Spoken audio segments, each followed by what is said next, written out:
የሃይማኖት አባቶች ቄሶች መነኮሴዎች ናቸው አዘጋጅተው ያቀረቡላችሁ። በተለይም የሀገራችን የኢትዮጵያ ኦርቶዶክስ ተዋሕዶ ቤተክርስቲያን የትግሬና የአማራ ቄስ ልፋት ውጤት ናት እንጂ የወንጌል አስተምሮ አይደለችም። የትኛው ኦርቶዶክስ ለምሳሌ ካራ የተባለ ኦርቶዶክስ አለ፣ ጸጋ የተባለ ኦርቶዶክስ አለ፣ ቅባት የተባለ ኦርቶዶክስ ይላል። ደቡብ አካባቢ ኦሮሚያ፣ ሲዳማ፣ ወላይታ አካባቢ ካራ ኦርቶዶክሶች በቅኝ ግዛት ክርስቲያን ያደረጓቸው ናቸው። ካራ ብሎ ማለት ሰይፍ ማለት ነው። እንዳንቺ አይነት ክፍታፎች በግድ ክፉ ያናግሩናል። እኛ መናገር አንፈልግም፣ ግን ደግሞ እንዳንቺ አይነት ጋጥ ወጦች ደግሞ እንደዚህ ሲሳደቡ አይቼ ማለፍ አልችልም። ስለዚህ አሁን ቀጥሎ ደግሞ እስልምናን ማን እንደፈጠረው በማን ክሬት እንደተደረገ ማን ቁርአን እንደጻፈው ቃል በቃል አሳያችኋለሁ። ኦርቶዶክሳውያን እንደተለመደው እናንተ አካውንቱን ፎሎ፣ ቪዲዮውን ደግሞ እጅግ አብዝታችሁ ሼር፣ ኮፒ ሊንክ፣ ሪፖስት፣ ዱዊት ላይ ፌቨሪት እንድታደርጉ በእግዚአብሔር ስም እጠይቃችኋለሁ። ቪዲዮዎቼ እየተደለሱ ናቸው፣ ምክንያቱም እናንተ ኮፒ ሊንክ ስለማታደርጉ 3 ሰከንድ ስጣችሁ የሚጠበቅባችሁን አድርጉ። አመሰግናለሁኝ። ወደ ሐሳባችን እንገባለን። በነገራችን ላይ ክርስትና 3 አይነት ነው። የትኛው ነው ክርስትና አለች? ካራ፣ ጸጋና ምን ያለችው ቅባት ነው አለች። እነኚህን ግን ክሬት ያደረጉት እንዳንቺ አይነት በሮማን ኢምፓየር ታዝለው የመጡት እነዚያ አውሮፓውያኖች ናቸው እንጂ ኦርቶዶክስ የፈጠረችው አይደለም። ስለዚህ ይሄን በዚህ አርምሻለሁ። እኔ ደግሞ ላንቺ የትኛውን እስልምና አንቺ የምትከተዩ 4 ወይም 5 ቢያንስ ከ10 በላይ እስልምናዎች አሉ። ከዚያ ውስጥ አንቺ የምትከተዩ የትኛውን ነው? የሺአ ነሽ? የሱኒ ነሽ? ወይስ ደግሞ የውሃብያ እስላም ነሽ? ወይስ ሀበሽ ነሽ? የትኛው ነሽ አንቺ? እስኪ ንገሪኝ። እስኪ በሱኒ ስንት አይነት እንዳለ ንገሪሽ እስኪ። ለምሳሌ አሁን በሱኒ ውስጥ እንኳን ሐኒፍ አለ፣ ሻፊ አለ፣ ማሊክ አለ፣ ከዛ ሐንበሊ አለ። አንቺ ከዚህ ውስጥ የትኛው ነሽ? እሺ ልምጣልሽ፣ ችግር የለውም። ሺአ ነሽ? የሺአ እምነት ተከታይ ነሽ?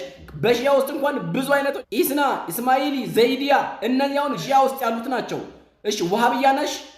ሀበሽ ነሽ? የትኛሽ ነሽ አንቺ? እስልምና አንድ አይነት እንደሆነ አድርጋችሁ እኛን ለመከፋፈል ትሞክራላችሁ አይደለ?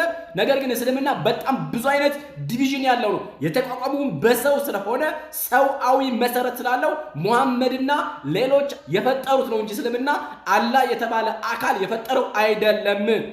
ኢቭን ቁርአን እንኳን የጻፉት ወደ 15 የሚጠጉ ሰዎች ናቸው ከሙሐመድ ጋር ማለት ነው። ተረተረት እዚህ ጋር መጥተሽ ለኛ አይደለም የምትናገረው፣ ለማያውቅ ሰው ሄደሽ አውሪ ቢያንስ። እኔ አብዛኛው ማጆሪቲውን ሙስሊም አከብራለሁኝ፣ በጣም ነው የማከብረው። ነገር ግን ደግሞ ሃይማኖቴን ደግሞ ፕሮቴክት የማድረግ የመጠበቅ ግዴታ ስላለብኝ ደግሞ መልስ ለመስጠት እገደዳለሁ ማለት። ስለዚህ አሁን ደግሞ ቀጥሎ የማሳያችሁ ቁርአንን የጻፉት ወደ 15 የሚጠጉ ሰዎችን ነው። ቃል በቃል ስማቸውን እዘረዝርላችኋለሁ። ካስፈለገ ሌላ ጊዜ ደግሞ ከነ ማስረጃው አስቀምጥላችኋለሁ። አሁን ግን ስማቸውን ልዘርዝርላችሁ። አንደኛ ኢምሩል ቃይስ ይባላል ቁርአን የጻፈ። ዛይድ ቢን አሚር ሁለተኛ፣ ሶስተኛ ላቢድ፣ አራተኛ ሐሰን ቢን ጣቢት፣ አምስተኛ ሱሌይማን ፐርሺያዊ፣ ስድስተኛ ባሂራ የተባለ የሲሪያ ክርስቲያን የነበረ መነኩሴ የተወገዘ መነኩሴ፣ ሰባተኛ ኢብን ቁምታ፣ ስምንተኛ ጃቢር፣ ዘጠነኛ ሳቢያኖች ወይም ደግሞ የሲሪያ ክርስቲያን የመሰሉ ነገር ግን ደግሞ ክርስቲያን ያሉን መናፍቆች ናቸው። እነኚህ ደግሞ በሶሪያ ውስጥ የነበሩ ናቸው።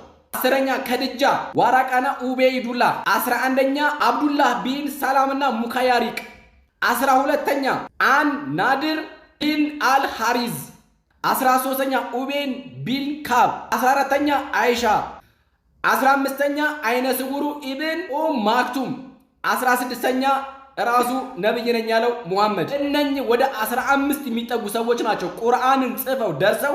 አብዛኛዎቹ ግጥም ጸሐፊ ናቸው። ቀድሞ ፓጋን የአረብ ፓጋን የነበሩ ከዚያ ወደ ክርስትና የመጡ መጽሐፍ ቅዱስን የሚያነቡ የሚያውቁ በደንብ አድርገው፣ እንዲሁም ደግሞ ክርስቲያን መሳዮች መናፍቆች የነበሩ ናቸው አብዛኛዎቹ። እነኚህ ናቸው ለቁርአን አስተዋጽኦ ያደረጉት። የዕብራይስጡን መጽሐፍ ቅዱስ የሚያነቡ ነበሩ ከዚህ ከጠቀስኩላችሁ ሰዎች መካከል ማለት ነው።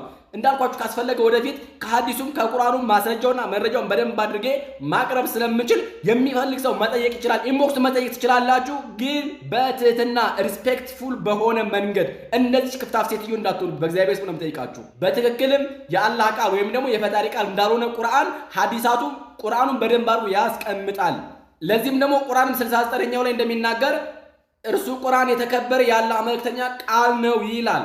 ከዛ ይልቁም ደግሞ ዝቅልና ደግሞ ይላል ቁጥር 40 እና 42 ላይ የገጣሚዎች ቃል አይደለም የፈላስፎች ቃል አይደለም እያለ ይናገራል። ምክንያቱም ፈላስፎችና ገጣሚዎች ቁርአንን ስለጻፉት ማለት ነው። እዚህ ጋር ባይዘይ ፍንጭ ለመስጠት ሞክሯል ጸሐፊው፣ የቁርአን ጸሐፊ ማለት ነው። ፕላስ ደግሞ በዚህ በወላይታ በተለያየ በኦሮሚያ በደቡብ የተስፋፋው ክርስትና የተስፋፋው በሰይፍ ነው ላልችው ይሄም ውሸት። አቡነ ተክለ ሃይማኖት ናቸው ወንጌል አስተምረው በደንብ አድርገው ወንጌልን ያስፋፉት ክርስትናን ያስፋፉት እንጂ በሰይፍ የተስፋፋ አይደለም። ከዛ ውጭ ልኩም ደግሞ እስልምና ነው እንጂ በሰይፍ የተስፋፋው ክርስትና አይደለም። ምክንያቱም እንደምንመለከተው ከመካከለኛው ምስራቅ ወይም ደግሞ ከሳዑዲ አረቢያ ተነስቶ አብዛኛውን ሰሜን አፍሪካን እንዲሁም ደግሞ የተለያየ የመካከለኛው ምስራቅ ሲቆጣጠር የነበረው እስልምና በሰይፍ እንጂ በሰላማዊ መንገድ አንድም ጊዜ የሄደበት መንገድ የለም። በእርግጥ መጀመሪያ ላይ በሰላማዊ መንገድ ለመስበክ ሞክረዋል ነብዩ መሐመድ ማለት የእናንተ ነብይ የተባለው መሐመድ ማለት ነው። ነገር ግን እንዳልቻሉ ባዩ ጊዜ በዛን የነበሩ የቁረይሽ ነገዶች በተለያየ መንገድ ኢቨን ምን ያደርጉባቸው ነበረ? የግመሎችን እዳሪ ላያቸው ላይ ይወርውሩባቸው ነበረ።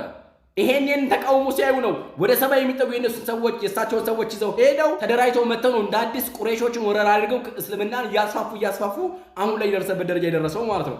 ስለዚህ በሰይፍ የተስፋፋው እስልምና እንጂ ክርስትና አይደለም። ክርስትና የተስፋፋው በወንጌል ብቻና ብቻ ነው። ይሄ ሀቅ እያለ አንቺ ግን እዚያው ሻፍሽን ትከፍቻለሽ። አሁንም የውሸት ትርክት የምታወሪ ከሆነ መስለበሰት እገደዳለሁ። ኦርቶዶክስ እናንተ ደግሞ አካውንቱን ፎሎ ቪዲዮ ነው ሙጅ ጋብዛችሁ ሼር፣ ኮፒ ሊንክ፣ ሪፖስት ዲዩት ላይ ከበረት ያደረጋችሁ ሰላም እግዚአብሔር ይሁንላችሁ ጋር ሰላም በያላችሁ። በሌላ ቪዲዮ መልሳለሁ። ሰላም ቆይ። እባካችሁ ክርስቲያኖች በደም ሼር፣ ኮፒ ሊንክ፣ ሪፖስት አድርጉ። ሰይጣን በእስልምና ተመልከቱ። በእስልምና ሰይጣን ምን አይነት ቦታ እንዳላችሁ አሳያችኋለሁ። ሰይጣን በኢብን መጃ 13:30 ላይ በሙስሊሞች ጆሮ ላይ ይሸናል ይላል። ሰሂህ አልቡኻሪ 3295 ላይ በሙስሊሞች አፍንጫ ገብቶ ጭንቅላታቸው ላይ ያድራል። ሰሂህ አልቡኻሪ 7171 ላይ ሰይጣን በሙስሊሞች ደም ስር ላይ ይሯረጣል። እንዲሁ ደግሞ ሰሂህ ሙስሊም ቡክስ 39 ሐዲስ ነምበር 6757 ላይ አሁንም ሰይጣን በሙሐመድምና በሙስሊሞች ላይ እንደነበሩ ይናገራል። ስለዚህ ይሄ የሰይጣን አስተምሮ እውን የፈጣሪ አስተምሮ ሊሆን ይችላልን? ጥያቄ ጠይቃችኋለሁ። በእስልምናም ደግሞ ለሰይጣን አልጋ ይዘጋጃል። ሰሂህ ሙስሊም 2084 ላይ ለሰይጣን አልጋ አዘጋጁ ብሎ ያስተምሯል ሙሐመድ። ለዛ ነው እስልምና የገሃነም መንገድ ነው፣ እስልምና የሲኦል መንገድ ነው ብሎ የሚነሩ። እስልምና ሰይጣን የለብኝም የሚል ሙስሊም አንድም የለም። ኡስታዝን ሼክ ማንኛውም ሙስሊም ሰይጣን አለበት፣ ጭራሽ ለሰይጣን አልጋ ያዘጋጃሉ። ይሄ ነው እንግዲህ የፈጣሪ መንገድ ብሎ የሚያስተምሩት። ይሄ ነው እንግዲህ በቃ የዓለማት ፈጣሪ በሆነችው መንገድ፣ ቀጥተኛ መንገድ፣ የጀነት መንገድ ብሎ የሚያወሩት ይሄ ነው። ስለዚህ እኛ የምንከተለው የሰይጣን መንገድ ወይስ ደግሞ የፈጣሪ መንገድ ነው? የፈጣሪን መንገድ ከሆነ ሰይጣን በአፍንጫ ገብቶ ጭንቅላት ላይ ሲያድር ፈጣሪ የት ነበር? ሰይጣን ጆሮ ላይ ሲሸና ያላ ስራው ያላ መለኮታዊ ጥበቃ ምኑ ላይ ነው? ሰይጣን በደም ስር ላይ ሲሯሯጥ ያላ መለኮታዊ ጥበቃ ምን ነበር? ሰይጣን በኔ ላይ ያለ እንግዲህ ደግሞ እኔም የፈጣሪ አስተማሪ ወይም የፈጣሪ መንገድ ሊከተል አይችልም። ስለዚህ እስልምና የሰይጣን መንገድ ነው። እስልምና የጨለማ ምንጭ ነው። እስልምና የአጋንንታዊ አስተምሮ ምንጭ ነው። ሙሉ መስረጃዎችን አሁን አሳያችኋለሁ። በደም ሼር፣ ኮፒ ሊንክ፣ ሪፖስት እንታደርጉ በጌታ በኢየሱስ እለምናችኋለሁ። ተባረኩ። ተመልከቱ። ሰይጣን በሙስሊሞች አፍንጫ በላይኛው ክፍልቶች ጭንቅላት ላይ እንደሚያድር አቡራ እንዳስተላለፉ ነብዩ ሰለላሁ ዐለይሂ ወሰለም እንዲያሉ ከእንቅልፍ ነቅታችሁ ውዱት ይጥባት ሲታደርጉ ወደ አፍንጫችሁ 3 ጊዜ ውሃ እያስገባችሁ አስወጡት። ምክንያቱም ሌሊቱን ሙሉ ሰይጣን አፍንጫችሁ ውስጥ በላይኛው ክፍል ያድራልና። ሰሂህ አልቡኻሪ 395 ላይ የሙስሊሞች ጆሮ የሸይጣን ሽንት ቤት ነው። አብዱላህ እንደተረከው እንዲያሉ የአላህ መልእክተኛ አንድ እስከ ጠዋት ረፈት ድረስ ስለሚተኛ ሰው አወሱላቸው። ነቢይ የሆነው ሸይጣን ጆሮአቸው ላይ ሸንቶበት ነው አለ። እንዲሁም ሰይጣን በጣም የሚገርም ነገር እዚህ ጋር ለሸይጣን አልጋ አዘጋጁ ብሎ ይናገራል። ማን ያለው? ሸይጣን አንድ መኝታ ሰይጣን ነው ይላል። ጃብር አብደላ እንደዘገቡ የአላህ መልእክተኛ እንደዚህ ያሉ፣ ማንኛውም ጊዜ አንድ ለባሉ፣ አንድ ለሚስት፣ አንድ ለእንግዳ፣ አንድ ለሸይጣን መኝታ መኖር አለበት። ማስረጃ ሰሂህ ሙስሊም 2084 ማለት ነው። እንግዲህ በዚህ ቁርአን አላህ ወይም ሙሐመድ ብቻ ሳይሆን በራሱ ሰይጣን እንኳን ይናገራል። ማስረጃ ሰሂህ ሱራ 93 አንቀጽ ከ1 እስከ 3 ላይ ታገኙታላችሁ። አሁንም ደግሞ ሱራ 22 አንቀጽ 53 ላይ ሴጣንም ይጥለዋል ቃልን ማለት ቁርአን ውስጥ። ከዛ ሴጣን የሚጥለውን ደግሞ አላህ ያስወግዳል። ቁርአን ውስጥ ሴጣንም ጭምር የሚጥል ይሄ መጽሐፍ ስለሆነ ይሄ መጽሐፍ የአጋንንት ወይም የሰይጣን ወይም የእብሊስ የጅኒ መንገድ ነው እንጂ የፈጣሪ አይደለም። አመሰግናችኋለሁ ውዳችሁ።